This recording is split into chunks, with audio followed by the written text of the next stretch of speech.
인스타그램, 텔레그램, 왓츠앱, 구글 그리고 일반적인 인터넷이 있는 아이폰 아니면 그냥 흔들리는 테이블의 받침대인가요? 지난 3주 동안 인터넷이 없었어요. 블라디미르 푸틴은 혼자서 그의 나라를 소련으로 되돌리고 있다. 이 나라에서는 더 이상 살 수 없어요. 여기 머무는 것이 정말 불가능해져요. 심지어 모스크바와 상트페테르부르크, 러시아의 세계로의 명망있는 창문들도 오늘날 어둠 속에 있습니다. 인터넷이 사실상 차단되었습니다. 저는 왓츠앱도 인스타그램도 텔레그램도 전혀 작동하지 않아요. 불가능해요, 정말로. 공항이 폐쇄되었습니다. 터미널은 수천 명의 사람들이 바닥에 누워있는 거대한 난민 캠프를 연상시킵니다. 사람들은 무력합니다. 심지어 정부의 가장 충성스러운 지지자들, 유명한 Z 애국자들조차 반란의 깃발을 들었습니다. 모든 상점이 문을 닫았습니다. 쇼핑센터는 비어 있습니다. 그리고 작은 마을의 식당들조차 문을 닫고 있습니다. 사업이 죽어가고 있어요. 이 대규모 마비의 책임은 우크라이나 드론에게 전가되고 있는 것 같습니다. 그러나 무대 뒤의 현실은 훨씬 더 어둡습니다. 푸틴의 지도력 상실에 대한 편집증이 러시아를 완전한 붕괴로 끌고 가고 있습니다. 붕괴의 가장 구체적이고 가시적인 모습은 러시아의 세계로의 관문 중 하나인 상트페테르부르크에서 폭발했습니다. 사건의 연쇄는 전례 없는 드론 공격으로 우크라이나의 레닌그라드 지역에서 시작되었습니다. 목표는 러시아 전쟁 경제의 중심부였습니다. 러시아 최대 석유 수출 터미널인 프리모르스크 한지 공격을 받았습니다. 이곳은 평범한 항구가 아닙니다. 이곳은 하루에 150만 배럴의 석유가 펌핑되고 매년 1억 톤의 석유 제품이 처리되는 전략적 시설입니다. 우크라이나 국경에서 1000km나 떨어져 있음에도 불구하고 드론은 이 방어망을 뚫고 대형 연료 탱크에 불을 질렀습니다. 지역 주지사는 50대 이상의 드론이 격추되었다고 발표했습니다. 그러나 방공 시스템은 민간 거주지역, 심지어 주거지역 한가운데서도 작동해야 했습니다. 이 군사위기의 민간인 피해는 즉각적이었습니다. 코보 계획이 풀코보에서 발동되었습니다. 상트페테르부르크의 주요 공항, 이는 모든 민간 항공편에 대해 하늘이 닫혔다는 것을 의미했습니다. 단 하루아침에 48편의 항공편이 취소되었습니다. 수십 대의 비행기가 대체 공항으로 우회하며 하늘을 맴돌았습니다. 소셜미디어에 유포되고 있는 이 이미지들을 자세히 살펴보세요. 러시아에서 두 번째로 번이 있는 도시의 주요 공항 터미널이 공식적으로 국경에 갇힌 난민 캠프로 변했습니다. 총 300편의 항공편이 지연되면서 삶이 갑자기 멈췄습니다. 수천 명의 사람들이 터미널의 벤치에서 밤을 보냈습니다. 벤치를 찾지 못한 사람들은 차가운 터미널 바닥에서 자신의 여행 가방 위에 무력하게 잠을 자야 했습니다. 사람들은 밖으로 나갈 수도 없고 비행할 수도 없으며 어디로 가야 할지 모릅니다. 저 붕비는 홀 바닥에 누워있는 군중의 얼굴 표정을 보세요. 이것은 단순한 지연 피로가 아닙니다. 국가가 자국민을 보호할 수 없다는 현실에 직면한 무력감입니다. 그러나 위기는 차가운 바닥에서 잠을 자고 있는 승객들만의 문제가 아니었습니다. 이것에는 훨씬 더 파괴적인 경제적 차원이 있습니다. 하늘이 닫혔을 때 멈춘 것은 여객기만이 아니었습니다. 화물기도 멈췄습니다. 그게 무슨 의미인지 아십니까? 지연된 화물기 한 대마다 이미 어려움을 겪고 있는 러시아의 공급망을 더욱 조이는 손이 하나 더 생기는 것입니다. 물류 경로의 갑작스러운 중단은 의약품, 식품, 필수 물자의 공급을 직접적으로 차단합니다. 매장 선반을 채우기 위해 고군분투하고 인플레이션과 씨름하는 민간 경제에 있어 주요 물류 동맥 중 하나가 몇 시간 동안 막히는 것은 시스템의 심장에 큰 타격입니다. 쇼핑센터가 비어 있습니다. 그리고 작은 마을의 레스토랑들조차 문을 닫고 있습니다. 하늘의 교착 상태는 지상에서 훨씬 더 심각한 디지털 마비로 인해 악화되었습니다. 상트페테르부르크와 모스크바 지역에서 모바일 인터넷이 갑자기 완전히 차단되었습니다. 크렘린은 이 정전이 우크라이나 드론이 셀 타워를 내비게이션에 사용하는 것을 막기 위한 것이라고 주장했습니다. 그러나 이른바 보안 조치는 21세기 가장 통합된 사회 중 하나를 즉시 1990년대의 무력함으로 되돌려 놓았습니다. 카메라에 포착된 영상은 평범한 러시아 시민들이 겪은 충격과 분노를 분명히 보여줍니다. 물론 우리가 잊어버린 것들을 기억해야 합니다. 예를 들어 지역 전화망처럼요. 즉 많은 사람들이 여전히 집에 전화기를 가지고 있고 그래서 우리는 실제로 사무실 전화기로 돌아가야 한다는 생각을 하게 됩니다. Скажите, A Russian Слушай, woman у asks, нас наебывают. Вот это что в моих руках? 아이폰에 с 인스타그램, Инстаграмом, 텔레그램, Телеграмом, 왓츠앱, Ватсапом, 구글, 그리고 Гуглом, блядь, и вообще, в принципе, интернетом. Или это подкладка, блядь, под шатающийся стол? А долго будут операторы мобильной связи охуевать и брать с нас деньги за несуществующую услугу? Последние недели 3 у меня нет интернета никогда. 이것은 단순한 연결 문제만이 아닙니다. 도시 전체의 인프라, 필수 서비스, 현대 경제가 순식간에 붕괴되었습니다. 대중교통 카드에 온라인 충전 단말기가 오프라인 상태가 되었습니다. 사람들은 소련 시대처럼 물리적인 매표소에서 줄을 서야 했습니다. 그러나 위기는 단순히 버스를 탈 수 없는 것보다 훨씬 더 치명적인 지점에 이르렀습니다. 모스크바와 상트페테르부르크 같은 대도시 주민들의 보고는 재난의 전모를 드러냅니다. 택시 서비스, 현대 도시 생활의 중추 완전히 멈췄습니다. 사람들은 추운 거리에서 발이 묶였습니다. 수십억 루블 가치의 음식 배달 네트워크가 칼로 자르듯 끊겼습니다. 그리고 가장 무서운 부분은 중요한 약품 배급 및 배송 시스템의 생명선이 끊겼다는 것입니다. 그것이 무엇을 의미하는지 생각해보세요. 환자들의 생명선인 약품 배달원들이 주소를 찾을 수 없고 약국은 시스템에 접근할 수 없으며 긴급 주문은 처리될 수 없습니다. 자신의 수도에서 환자들이 생명을 구하는 약에 접근하지 못하게 하는 조치를 보안 조치라고 부를 수 있습니까? 이것은 방어가 아니라 국가가 자국민에게 가한 심각한 타격입니다. 이 디지털 고립이 일반 사람들에게 초래하는 터무니없고 굴욕적인 무력함을 이해하려면 소셜미디어에 떠도는 이 비극적이고 희극적인 이미지를 잘 보십시오. 영상 속 젊은 여성은 모스크바 중심부에서 카드로 결제할 수 없어 공중 화장실조차 이용할 수 없습니다.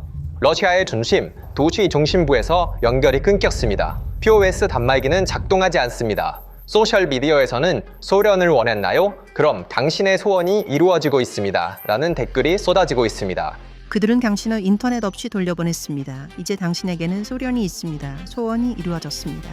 그러나 이 디지털 고립은 상트페테르부르크에만 국한되지 않았습니다. 이 상황이 얼마나 터무니없고 비극적인지를 가장 잘 보여주는 예는 나라 반대편 소치에서 나옵니다. 소치에 사는 한 여성이 세계와 연결하기 위해 현지 심카드를 삽입하여 인스타그램에 접속하고 왓츠앱 메시지를 보내기 위해 몇 시간 동안 인접한 아파지아로 운전했다고 보고되었습니다. 그녀의 외침은 상황을 요약합니다. 저에게는 왓츠앱도 인스타그램도 텔레그램도 작동하지 않아요. 불가능해요, 정말로. 이 상황은 정치에 관심이 없고 전쟁을 무시하려 했던 침묵하는 다수의 각성을 의미합니다. 전쟁은 더 이상 전선에서 멀리 떨어진 일이 아닙니다. 그것은 직접적으로 그들의 휴대폰, 은행 계좌, 그리고 일상생활에 영향을 미치고 있습니다. 그들은 더 이상 과거의 삶을 애도하는 것만이 아닙니다. 그들은 이 디지털 감옥에서 탈출하고 이민을 가는 것에 대해 이야기하고 있습니다. 하지만 진짜 질문은 왜 국가가 몇 대의 드론을 막기 위해 수백만 시민의 경제와 통신을 마비시키려 하는가입니다. 답은 크렘린의 공식 성명 뒤에 숨겨져 있습니다. 비평가들과 사이버 보안 전문가들에 따르면 러시아는 실제로 화이트리스트 시스템을 테스트하고 있었고 여기서 중요한 세부 사항이 드러났습니다. 모두의 전화기가 정전 동안 벽돌이 되었을 때 화이트리스트에 사전 승인된 크렘린 승인 기기는 아무 문제 없이 인터넷에 접속할 수 있었습니다. 카메라 앞에서의 국가 두마 의원 스빈초프의 대담함도 이 계획을 확인해 줍니다. 스빈초프는 대담하게 모바일 인터넷 부족이 큰 문제가 아니라고 주장하며 대중에게 안전을 위해 유선 전화로 돌아갈 수 있다고 조언했습니다. 그렇다면 왜 푸틴은 이런 급진적인 테스트가 필요한 걸까요? 그는 우크라이나의 공격보다 자신의 동맹들로부터의 조직적인 반란을 더 두려워하기 때문입니다. 통신을 차단하는 것이 사회적 또는 군사적 동원이 조직되는 것을 막는 유일한 방법입니다. 만약 이 쿠데타 편집증이 단지 추상적인 인터넷 이론이라고 생각한다면 모스크바 거리들을 보세요. 수도의 중심부, 크렘린 성벽 주변에는 비상한 활동이 있습니다. 서방 언론에 유출되고 소셜미디어에 공유된 영상에 따르면 기관총으로 무장한 픽업 트럭과 중무장한 군인들이 크렘린 근처를 순찰하고 있습니다. 사실 상황이 악화되어 저격수들이 레닌 묘소의 플랫폼에 배치되기까지 했습니다. 그러나 중부장한 기관총과 저격수들이 보호하고 있는 것은 건물이 아니라 정권 자체이며 크렘린은 이 공포 분위기로 거리뿐만 아니라 디지털 세계와 자국의 미디어까지 엄격히 통제하려 하고 있습니다. 왜냐하면 이 편집증이 푸틴의 가장 충성스러운 지지자들조차 영향을 미치기 시작했기 때문입니다. 심지어 전쟁을 가장 열렬히 지지했던 정권의 선전가인 Z 애국자들조차 이제 반발하고 있습니다. 텔레그램 금지, 인터넷 장애, 정제 파탄에 직면한 이 블로거들은 정부를 공개적으로 비판하는 분노의 영상을 촬영하기 시작했습니다. 심지어 크렘린의 수석 공식 블로거이자 인터넷 검열의 얼굴인 예카테리나 미줄리나조차 인터넷 없이 지내는 어려움에 대해 불평하고 있습니다. 게다가 대중에게 강요되고 있는 국내 메시징 앱 맥스가 푸틴의 조카가 직접 소유하고 있다는 사실은 이러한 장애 뒤에 숨겨진 이윤 추구의 현실을 드러냅니다. 시스템을 비판하는 Z 애국자들의 운명은 경고의 이야기입니다. 푸틴 비판가 일리아 레메슬로와 같은 인물들은 푸틴의 사임을 요구한 직후 상트페테르부르크의 정신병원에 구금되었습니다. 이는 소련의 KGB 전술과 같습니다. 이 모든 것은 푸틴의 편집증과 쿠데타에 대한 두려움에서 비롯됩니다. 크렘린의 어두운 복도에서 일어나는 일은 인터넷 차단과 체포의 물결에 국한되지 않습니다. 훨씬 더 불안한 그림이 있습니다. 우리는 종종 창문에서 떨어지거나 정기적으로 자살하는 관리들에 대한 보고를 접합니다. 2022년 이후 수십 명의 과도 정치가, 사업가, 장군, 고위 관리들이 의심스러운 상황에서 사망했습니다. 서방 언론에서 갑작스러운 러시아 사망 증후군이라고 불리는 이 현상은 매번 사고나 자살로 일축되었습니다. 루코일 회장 라빌 마가노프는 2022년 병원 창문에서 떨어졌습니다. 2025년 2월 카렐리아 연방 반독점 서비스의 수장 아르투르 프리아힌이 비슷한 상황에서 사망했습니다. 같은 해 7월 안드레이 바달로프 트랜스네프트 부회장이 루블료프카에 있는 자택 창문에서 떨어졌습니다. 그리고 가장 최근 사건으로 러시아 반공사령관 AP 로노프 장군이 창문 밖으로 뛰어내렸고 돌아오지 않았습니다. 이러한 사건들을 개별적으로 평가하면 각각은 그럴듯한 설명이 있을 수 있습니다. 그러나 전체적으로 보면 드러나는 그림은 불안합니다. 크렘린 고위층의 비자연사 비율은 통계적 기준을 훨씬 초과합니다. 이러한 사건들이 푸틴의 직접적인 명령에 의해 발생했는지, 보안 서비스의 독립적인 행동인지, 아니면 정말로 사고였는지 확실히 알 수 없습니다. 하지만 우리는 이것을 말할 수 있습니다. 이런 환경에서 크렘린의 고위직을 맡는 것은 점점 더 위험한 직업이 되고 있습니다. 그리고 쇼이구의 측근들이 체계적으로 숙청되면서 이 위험의 규모가 더욱 명확해지고 있습니다. 그래서 이 혼란이 밖에서 벌어지고 있는 동안 푸틴은 무엇을 하고 있을까요? 내부 소식통에 따르면 푸틴은 올해 그의 오랜 애호지인 바이따이를 방문하지 않았습니다. 대신 그는 흑해 연안의 갤렌지크에 있는 10억 달러짜리 저택에서 더 많은 시간을 보내고 있습니다. 서방 언론은 이 구조물을 바위에 새겨진 거대한 지하 벙커와 엄중한 보안 조치를 갖춘 진정한 본드 악당의 소굴로 묘사했습니다. 그는 이제 장군들과의 대면 회의를 피하고 있습니다. 푸틴이 전선 지휘소에서 장군들과 회의하는 모습을 보여주는 11월에 공개된 영상도 의심받고 있습니다. 내부 소식통에 따르면 그 회의는 실제로 모스크바의 러시아 국가센터 단지에서 촬영되었습니다. 이 단지 주변에는 수천 명의 경비원, 드론 방어 순찰대, 훈련된 개들이 있습니다. 내부 위협으로 인해 보안 프로토콜이 매우 강화되어 권력 계층 내의 균열 정도를 더 이상 숨길 수 없게 되었습니다. 그렇다면 푸틴의 엄청난 편집증은 오직 내부의 적들에 의해 촉발된 것일까요? 대서양 건너에서 새로운 물결이 오고 있습니다. 도널드 트럼프. 트럼프는 정권 교체를 목표로 세계 무대에서 꽤 공격적인 움직임을 보이고 있습니다. 그는 진짜 지도자를 제거하고 내가 일할 수 있는 사람을 데려오겠다는 철학 아래 운영합니다. 베네수엘라의 마두로, 전복과 이란의 하메네이 암살이 이 철학의 예로 들 수 있습니다. 푸틴은 멀리서 이 사건들을 지켜보고 있으며 일부 분석가들에 따르면 그 자신이 트럼프의 다음 목표가 될 수 있다고 결론 내리고 있을지도 모릅니다. 이 편집증을 부추기는 것은 트럼프의 행동이 만들어내는 신호들입니다. 만약 미국 대통령이 한 나라의 지도자를 제거하고 협력 가능한 인물로 교체하는 전략을 추구하고 있다면 러시아의 반대파 엘리트들은 트럼프와 협력하여 푸틴을 전복하는 것이 가능하다고 결론 지을 수 있습니다. 뉴욕타임스의 평가에 따르면 미국은 러시아의 글로벌 영향력을 제한하고 모스크바의 외교 전략을 방해하고 있습니다. 푸틴에게 이것은 외부 위협뿐만 아니라 내부 위협도 부추기는 환경입니다. 이 시점에서는 주의가 필요합니다. 트럼프가 러시아에서 쿠데타를 계획하고 있다는 구체적인 증거는 없지만 푸틴이 그러한 시나리오를 믿고 있다는 증거는 증가하고 있습니다. 쿠데타에 대한 모든 두려움, 거대한 지하 벙커, 암살, 창문에서 떨어지는 장군들, 그리고 전 세계적인 편집증, 만약 그것이 크렘린의 차가운 목대만 머물렀다면 좋았을 텐데 하지만 그렇지 않습니다. 푸틴의 생존 전략은 평범한 러시아 국민들, 거리, 그리고 민간 경제를 무자비하게 짓밟는 것입니다. 인터넷 창의를 구실로 모스크바에서 시작된 이 최신 물결을 보세요. 2026년 3월 3일 이후로 1,300만 명 이상의 모스크바 시민들이 공식적으로 암흑 속에 남겨졌습니다. 세계에서 가장 활기찬 대도시 중 하나가 마비되었습니다. 다운디텍터는 상트페테르부르크에서 단 하루아침에 2,500건의 불만을 기록했습니다. 이 편집증으로 인한 경제적 피해는 엄청납니다. 비즈니스 신문 코메르산트의 분석에 따르면 단지 5일간의 인터넷 중단이 상업과 비즈니스에 47에서 7천만 달러의 손실을 초래했습니다. 두문별 1의 현금 손실은 약 10억 루블에 달하며 이 돈은 이미 전쟁 경제로 고군분투하고 있는 러시아 상인들과 기업들의 주머니에서 나오고 있습니다. 게다가 이것은 새로운 일이 아닙니다.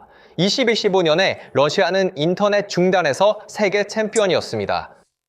총 37,166시간의 인터넷 장애가 발생하여 이 나라의 1억 4,600만 명의 삶에 직접적인 영향을 미쳤습니다. 그러나 이번 최신 물결은 모스크바와 상트페테르부르크의 화이트칼라 노동자들 사이 그리고 금융지구의 중심에서 발생하여 모든 이전 기록을 깨고 있습니다. 결과는 기술적, 사회적 태보입니다. 인터넷이 끊긴 날 동안 무정의 판매는 27% 증가했습니다. 호출기 판매는 73% 급증했습니다. 인쇄된 종이지도 판매는 170% 급증했습니다. 2026년 모스크바에서 세계의 가장 강력한 국가 중 하나의 수도에서 사람들은 1990년대의 기술과 무력함으로 돌아왔습니다. 전쟁의 가장 강력한 옹호자 중 한 명인 제티 블로그 작가조차도 이 상황에 반발하며 러시아를 북한이라고 공개적으로 칭하고 나조차도 미치겠다고 덧붙였습니다. 일반 사람들은 어떻게 대처하고 있나요? 일반 사람들은 대처할 수 없어요. 그저 조용히 붕괴를 지켜보고 있을 뿐이에요. 이제 한 걸음 물러서서 이 철학적이고 전략적인 그림을 전체적으로 살펴봅시다. 러시아 역사에서 쿠데타, 암살, 궁정 음모는 예외가 아닙니다. 그것이 규칙입니다. 프리고진이 바그너와 함께 시작한 2023년의 봉기는 군대가 어떻게 방관할 수 있는지를 보여주었고 그 손댈 수 없는 크렘린의 환상이 얼마나 취약한지를 드러냈습니다.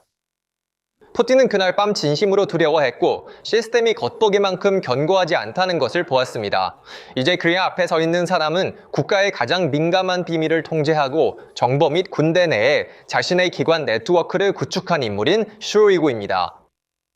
푸틴의 가장 큰 두려움은 그가 체계적으로 궁지에 몰아넣은 이 전 동맹이 이제 이룰 것이 없다고 믿는다는 것입니다. 모스크바의 이 어둠은 단순히 인터넷이나 인프라 문제만이 아닙니다. 이는 내부 보안에 대한 신뢰를 잃어가는 정권의 단면이며 권력의 정점에서 신뢰의 범위가 좁아지는 것입니다. 그리고 아이러니는 여기에 있습니다.